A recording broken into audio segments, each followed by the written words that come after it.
안녕하세요. 존버 좋은 버나드입니다. 자, 오늘은 조금 오랜만에 미국 주식 위주로 한번 보도록 하겠습니다. 자, 미국 주식 시황 한번 해드리도록 할 텐데, 금리 인하가 과연 0.25%가 될까, 0% 될까, 이거에 따라서도 한번 해석을 해보고요. 그래서 지금 금리 인하를 하면은 미국과 특히나 중국 이 관계가 어떻게 될 것인가, 이 경제가 어떻게 될 것인가, 이것도 한번 체크를 해볼게요. 그리고 금 가격이 요즘 고공행진을 하고 있잖아요. 이거에 대해서 이것도 한번 짧게 한번 보도록 하겠고요.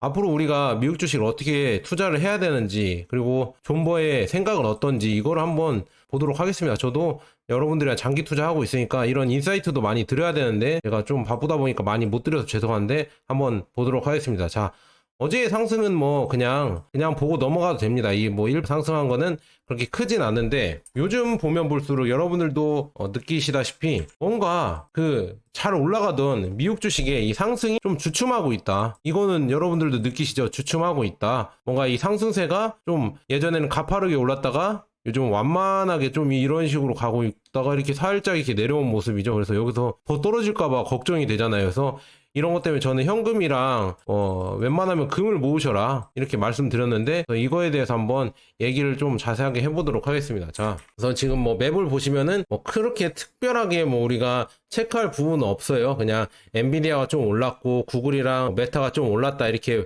볼 수가 있는데, 반도체 관련해서도 지금 필라델피아 반도체 지수나 아니면 필라델피아 세배 레버리지 속쓰리나 보면은 요즘 많이 올라서 이 상승세가 조금은 완만해졌다. 그리고 이제 앞으로 더 오를 것인가, 엔비디아가 또 이제 어닝 비트를 하면서 계속 올라갈 것인가, 이거는 여러분들이 잘 생각해 보셔야 된다. 엔비디아도 이제는 많이 컸습니다. 엔비디아도 이제는 거의 3조 달러까지 됐으니까 이제 여기서 뭐 4조, 5조, 6조, 뭐 7조 뭐 이렇게 될까요? 이렇게 올라가려면은 몇 개를 더 해야 되는데, 엔비디아가 물론 뭐 블랙웰이 나오면서 좋아질 것이다 뭐 이렇게 얘기를 하고 있지만, 젠슨왕이 앞으로도 또 수요가 계속 늘어날 거다 이렇게 얘기를 하고 있지만, 그 수요가 지금 뭐 애플의 이제 주가를, 그러니까 시총을 뛰어넘어서 애플을 뛰어넘고 애플의 2배가 될 수 있는 엔비디아의 위력이 있을까, 이거를 여러분들 한번 좀 생각해 보셔라. 이거는 제가 예전에 에코프로 할 때도 그랬고, 이 많이 오른 주식들이 이제 그때 되면은 냉정하게 좀 봐야 된다,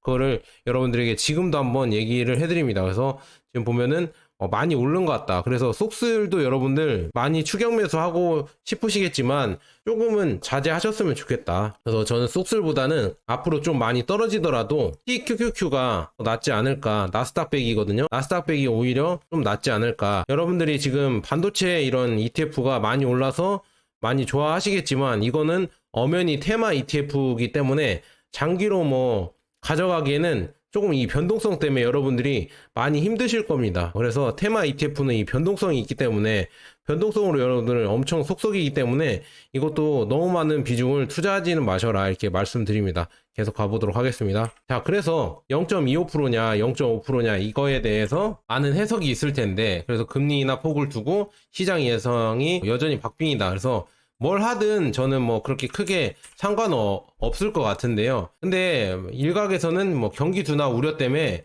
그러니까 50, 0.5%를 인하를 주장 중이다. 그래서 이게 과연 어떻게 될 건가? 0.5%를 해도 공포고 0.25로 해도 뭔가 좀 찜찜한데, 저는 제가 봤을 때는 진짜 경기 침체가 서서히 오는 거 아닌가, 빨리 지금 금리를 내려야 되는 거 아닌가, 조금 살짝 걱정이 된다 이렇게 볼 수가 있습니다. 그래서 지금 이 내리는 것도 조금은 늦은 게 아닌가, 저는 그렇게 조금 보고 있고, 그래서 그런지 지금 코인보다 이제는 금이 각광받고 있다. 금이 지금 금리 인하 때문에 계속 급증을 하고 있다 이렇게 볼 수가 있습니다. 그래서 국제 금값이 지금 2,580달러까지 갔다고 하거든요. 온스당. 이제는 뭐 3,000달러 간다, 아니야 4,000달러 이하도 훨씬 싼 거다 이렇게 나와 있고요. 그래서 에이스, KRX 금 현물이 꾸준히 이렇게 올라가고 있죠. 그래서 저는 금이라는 게 뭐 금리 인하 때문에 오르는 것도 있겠지만 안전자산으로 불리잖아요. 그래서 뭐 경제 공황 때나 만약에 지금 경기 침체가 올 때, 경제 침체 뭐 이런 게 오면은 결국에는 금이 오히려 더 각광받는 투자 자산이 될 수가 있다. 방어가 되니까요. 많이 안 떨어지니까. 그런 것 때문에 일정 비중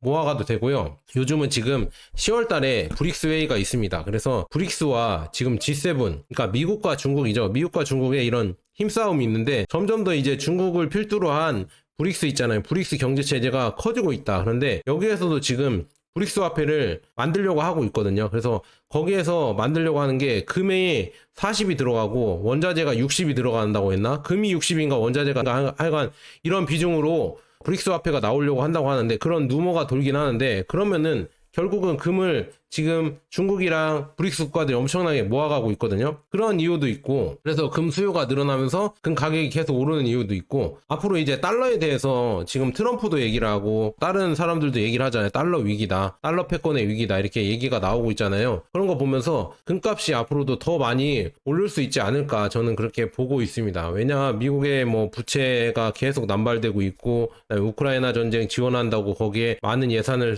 쓰고 있는데 딱히 성과는 나지 않고, 그리고 뭐 인플레이션은 계속 가중되고 있고, 이런 여러 가지 이유 때문에 미국의 여러 가지 지금 달러의 위기가 오고 있다, 이렇게 볼 수가 있습니다. 그래서 그런 이유 때문에 금이 상대적으로 매력적인 화폐나 자산이 될 수가 있다, 저는 그렇게 보고 있습니다. 그 다음에 또 걱정되는 게, 또 워렌 버핏이 또 팔았다고 합니다. 지금 최애 은행주를 또 팔았다, 뱅크 오브 아메리카 지분을 또 추가 매도했다. 그래서 워렌 버핏이 이끄는 버크셔 해서웨이가 최애 은행주 뱅크 오브 아메리카 주식을 또 팔았다고 하거든요. 여기 보니까 지금 뱅크 오브 아메리카 80만 주를 추가 매각해 1,870만 달러를 확보했다고 전했습니다. 그래서 버크셔는 7월 17일 이후 매각 행렬을 통해 뱅크 오브 아메리카 주식 1억 7,470만 주 이상을 처분했습니다. 그래서 이를 통해 회수한 현금 총액은 72억 달러에 달합니다. 지분율은 1.1%로 축소하게 됐다. 근데 여전히 지금 뱅크 오브 아메리카 최대 주주거든요. 근데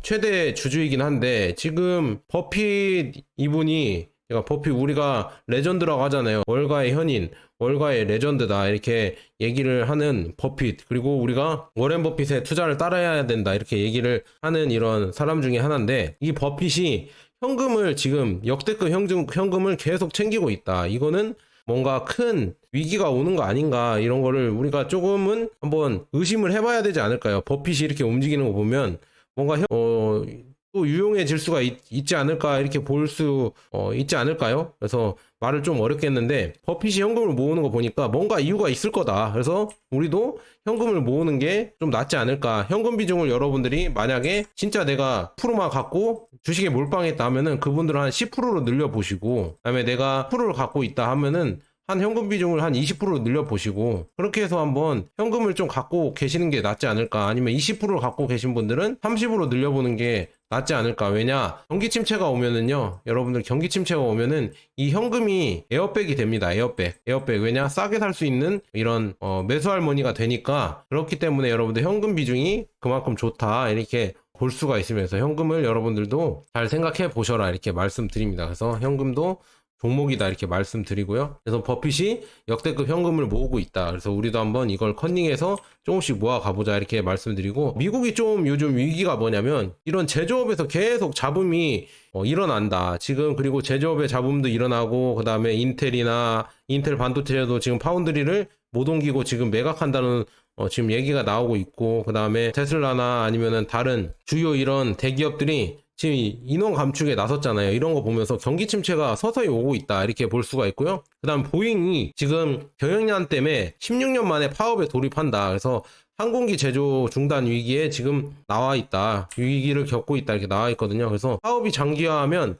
경영난을 겪고 있는 보잉의 어려움이 가중될 것으로 보인다. 보잉 요즘 뭐 737 맥스나 아니면 보잉이 지금 계속 사고가 나고 있잖아요. 이 사고가 나는 게 다 미국과 중국의 디커플링 때문에, 중국의 부품을 안 쓰기 때문에. 이 이유는 뭐냐면 워낙 지금 미국이 계속 인건비가 올라가고 제품의 가격이 올라가다 보니까 다 외주를 준 거예요. 이 부품이나 이런 부속, 보잉 항공기에 들어가는 이 부속 제품들은 중국으로 다 외주를 줬는데, 이 중국이랑 디커플링 한다고 제품을 막아버리니까 이 문제가 생기는 겁니다. 이제 좀 더 품질이 안 좋은 거를 더 쓸 수밖에 없고, 아니면 뭐 부품이 이런 수급이 잘 안 돼서 조립이 잘 안 될 수도 있고, 그래서 그런 여러 가지 이유 때문에 문제가 계속 발생하고 있고요. 그다음에 이제 파워까지 이렇게 나온다고 하니까 참 진짜 걱정이 된다. 그래서 지금 항공사들과 부품 등을 제조하는 공급망에도 부담이 가중될 것이다. 그래서 이게 참 걱정이 된다. 그래서 이것을 틈타서 지금 중국은 계속 에어차이나가 중국산 항공기를 만들면서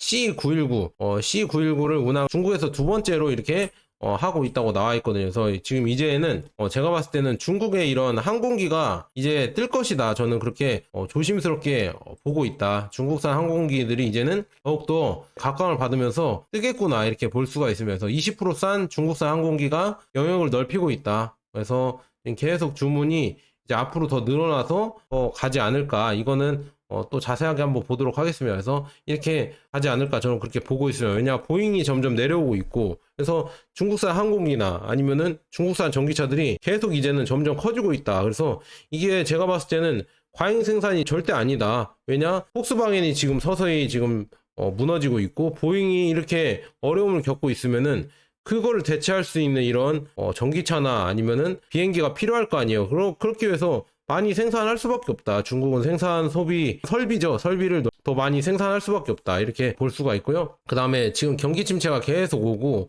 우리나라는 제가 위기라고 매번 말씀드렸잖아요. 왜냐하면은 삼성전자가 지금 인력 구조 조정에 나선다고 합니다. 그래서 해외 일부 사업 분야에서 최대 30% 감원을 하겠다. 그리고 들려오는 소문에는 지금 퇴직, 희망퇴직도 또 받는다고 이렇게 나오고 있는데 정말 위기가 아닌가. 삼정까지도 이제 지금 6만 전자까지 내려오고 그 다음에 인력 구조조정까지 한다고 하니까 뭔가 점차 위기가 오는 거 아닌가 저는 그렇게 보고 있고 그래서 저는 한국 주식이나 한국 부동산에 많은 여러분들 자산을 투자하지 마셔라. 앞으로 경쟁력도 많이 떨어진다. 전자산업이나 반도체까지도 이제 중국이 따라온다고 하면은 진짜 큰 우리나라의 위기가 올 수도 있겠구나 이렇게 보고 있기 때문에 여러분들 국내 주식 투자나 부동산 투자는 조금은 많이 생각을 해보셔야 된다 이렇게 말씀드립니다. 지금 중국이 아니라 지금 미국의 지금 위기가 또 뭐냐면 지금 여기 보시다시피 이 소비자 대출 불이행률이 12년 이후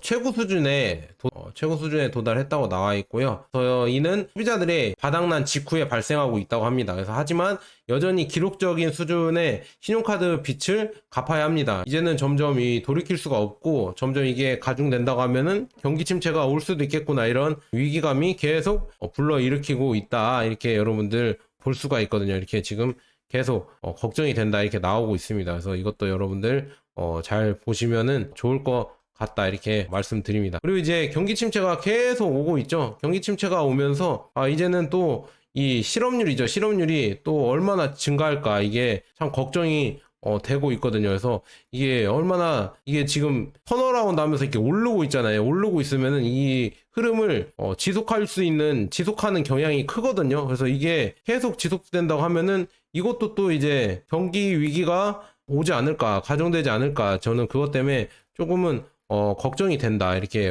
볼 수가 있습니다. 그래서 이것도 여러분들 잘 보셔야 된다 이렇게 말씀드리고요. 그래서 지금 한번 이거를 보자면은 1995년 매우 다른 시기이긴 하지만 실업률은 하락 추세였다. 이때는 다른 추세에서 하락이었지만 다른 때는 이때만 빼고는 1990년대부터 이때 보면 계속 올랐다. 이 턴어라운드 하면서 실업률이 계속 올랐다. 한번 이제 방향을 틀면은 꾸준히 올랐고요. 금리 인하 시기에는 더 많이 올랐다. 15년만 빼고 금리 인하 시기에 다들 이게 지금 실업률이 올라 버렸다. 그래서 이제 이때도 지금 오를 건지 내릴 건지 모르겠지만 오른다고 하면은 결국 경기 침체가 오는 거다 이렇게 나오고 있어요. 그래서 이런 위기감이 계속 불러일으키고 있기 때문에 여러분들 너무 많은 자산은 투자하지 마셔라 이렇게 말씀드리고요. 미국의 위기가 또 뭘까요? 이거에 대해서 한번 칼럼이 있어서 가져왔는데요. 지금 미 연준은 고금리 정책을 추진하고 있잖아요. 근데 미국 재무부의 채권에 대한 수요를 높이는 동시에 인플레이션을 통제하는 것을 목표로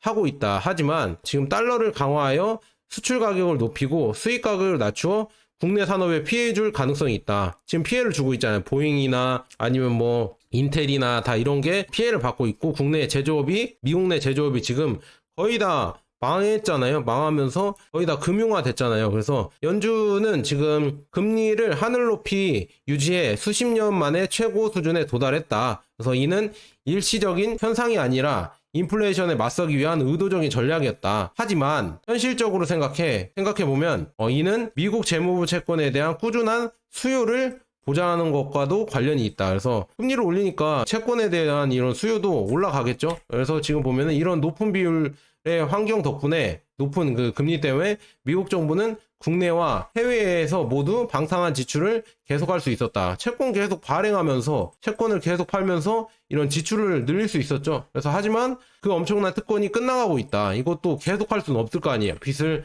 계속해서 할 수는 없고 결국에 이자를 줘야 되거든요. 그래서 높은 이자율은 일반적으로 미국 달러를 강화합니다. 투자자들은 더 높은 수익률로 몰려들고 자국 통화를 버리고 그린백을 선택합니다. 그러니까 자국 통화를 버리고 이제 달러로 계속 들어온다는 얘기죠. 그래서 이러한 자본 유입은 달러를 떠받쳐 다른 통화에 비해 강해집니다. 이번에 그랬잖아요. 금리 인상 시기에 다른 나라 이런 화폐 가치는 다 떨어지고 강달러가 지속됐잖아요. 강달러가 지속되면서 이런 흐름으로 갔다. 그래서 다른 나라들의 경제가 위험해졌다. 지금 보면 하지만 달러 강세가 좋게 들리지만 세계 경제에 엄청난 피해를 입힐 수 있다. 그게 중국이잖아요. 중국이 지금 많이 당하고 있었죠. 그래서 미국 수출은 더 비싸지고 수입은 더 싸져서 국내 산업에 피해를 주고 무역 불균형으로 이어질 수 있다. 그래서 이런 금리 지금 인상 때문에 그것 때문에 지금 이런 지금 시진핑 주석이 이렇게 목표 달성을 해달라 이렇게 했지만 지금 계속 안 좋았잖아요. 중국의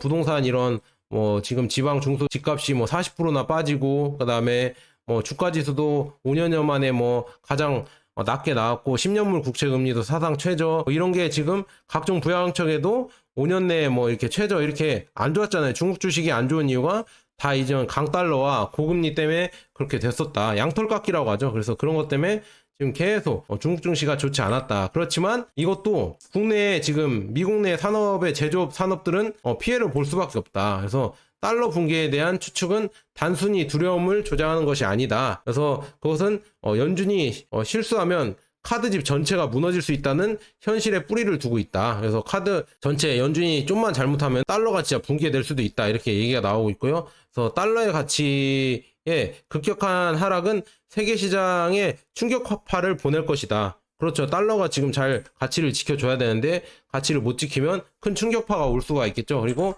미국은 그 어느 때보다 금융화되거나 탈산업화되었으면 이게 문제죠. 미국의 문제입니다. 이게 가장 문제예요. 금융화되고 탈산업화됐다는 게 가장 큰 문제입니다. 자, 여러분도 한번 보세요. 경제는 물건을 만드는 것에서 돈을 버는 것으로 전환되었습니다. 경제는 이거였잖아요. 원래 산업경제가 어떤 걸 재화를 만들어서 팔아서 수익을 챙기는 게 우리가 기본으로 생각하는 경제잖아요. 그래서 지금 보면은 이 금융화 산업 기반을 비우는 한편 기업 이익을 지탱했습니다. 이렇게 나왔는데 금융화가 지금 산업 기반 이 제조업을 비우는 한편 기업의 이익을 지탱했다. 그러니까 계속 금융화가 되면서 기업의 이익은 늘어나지만 이 산업 기반 제조업 기반이 계속 줄어들었다 이렇게 얘기를 하는 겁니다. 그래서 연준은 지금 줄타기를 하고 있다. 금리를 인상하여 인플레이션을 통제해야 하지만 경기 침체를 유발하거나 달러 가치 붕괴를 초래하는 것은 피해야 한다. 앞으로 몇 달 동안 연준 제도, 미 연준의 결정은 중요할 것이다. 진짜 힘들어졌다 이렇게 나오고 있거든요. 그래서 가장 큰 문제점은 미국이 지금 보면은 물건을 만들어서 버는 것에서 돈을 버는 것으로 전환이 됐다. 이게 탈산업화되고 금융화됐다는 얘기잖아요. 그래서 이것 때문에 돈으로 벌기 때문에 굳이 소는 누가 키우냐? 소를 키울 필요가 없다. 제조업을 할 필요가 없다. 왜냐? 금융화로 돈을 벌어버리니까 이 제조 산업들이 망해가는 겁니다. 그래서 아까 디트로이트나 이런 데도 다 망했었잖아요. 망한 이유가 다 그런 이유다. 디트로이트의 자동차 산업이나 아니면은 지금 보잉이 위기를 겪고 있는 것도 다 이런 탈산업화와 금융화 때문이다. 이렇게 볼 수가 있어요. 이게 다 장단점이 있다. 이렇게 볼 수가 있어요. 그래서 앞으로가 문제인데 이런 것 때문에 지금 중국은 제가 봤을 때는 이런 시행착오를 겪지 않으려고 금융화를 최대한 늦추고 이 제조업으로 전 세계의 불을 끌어오려고 하고 있다. 그래서 제조업을 결코 놓으려고 하지 않고 있다. 이렇게 볼 수가 있습니다. 그래서 우리는 어떻게 해야 되냐. 지금 미국 경제 위기가 온다고 하는데 그냥 경제 위기가 와서 떨어지면은 필반 나나 코덱스 S&P 500 TR이나 그냥 꾸준히 모아가세요. 그냥 ETF는 이 바닥에 꾸준히 모아가라. 존 버는 이렇게 떨어졌을 때 이렇게 매수했죠. 이거 보세요. 매수 타이밍 죽이죠. 이런 거 보면서 이렇게 떨어졌을 때 매수하셔라. 나스닥백, 그다음에 미국 테크탑10 이렇게 떨어질 때 여러분들 이렇게 눌림목 있을 때 이럴 때 매수하셔라. 꾸준히 매수해서 가셔라. 차이나 전기차도 그렇고요. 저는 꾸준히 매수 있다. ETF 내려오면은 꾸준히 매수하고 있다. 올라가면 매수 안 하고요. 웬만하면 내려가면 매수를 하고 있다. 이렇게 볼 수가 있고요. 그다음에 지금 3배 레버리지도 제가 지금 계좌를 가져왔는데요. 속스를 조금은 비중을 이제는 좀 늘리지 말고 서서히 늘리고 TQQQ를 한 3주 살 때 속스를 한 주 정도만 살까 이렇게 생각 중입니다. 왜냐하면은 속스의 지금 반도체 3배, 특히나 반도체 ETF죠. 반도체가 이제 엔비디아가 더 크게 오르기는 힘들 것 같다. 그래서 조금은 비중을 좀 조절을 해야 될 것 같다 이렇게 말씀드립니다. 그래도 여러분들 눌림목 있을 때는 뭐 꾸준히 저는 모아갈 생각이고요. 미국 경제가 지금 경기 침체가 올 것 같은데 저는 뭐 이렇게 생각합니다. 경기 침체가 와도 그냥 꾸준히 또 모아가면 될 것 같고, 그런데 가장 큰 미국의 위기라고 하면은 탈산업화되고 그다음에 금융화돼서 이 제조업 기반이 점점 없어져서 지금 좀 뭔가 약간 모래 위에 쌓은 성이라고 해야 되나? 그래서 그거가 조금 걱정이 된다. 그래서 저는 미국 주식에도 투자하고 있지만 금에도 투자를 하고 있고요. 금에도 이제 적극적으로 더 금을 또 모을 생각이고요. 그다음에 미국 말고도 다른 국가들 있잖아요. 이제 금리 인하라면은 중국, 베트남, 인도, 그다음에 멕시코 이런 이머징 국가들의 이런 산업들이 더 오를 수 있는 가능성이 있거든요. 주식들이 특히나 브라질도 그렇고 그래서 그런 주식들을 한번 저는 예의주시하고 있다. 그래서 미국이 뭐 10년 동안 많이 오르고 10년 동안 또 조정을 할 때도 있었으니까 여러분들 만약에 진짜 금리 인하가 와서 좀 경기 침체가 온다고 하면 아 미국이 조정을 하는 거구나 이때 뭐 꾸준히 힘들더라도 모아 가야겠구나 이렇게 생각하시는 분들도 그렇게 하시고요. 그래서 이런 멘탈 조절이 힘들 때는 존 버나드 유튜브 꾸준히 보시면 좋을 것 같다. 자 여기까지 존버였습니다. 여러분들 감사합니다.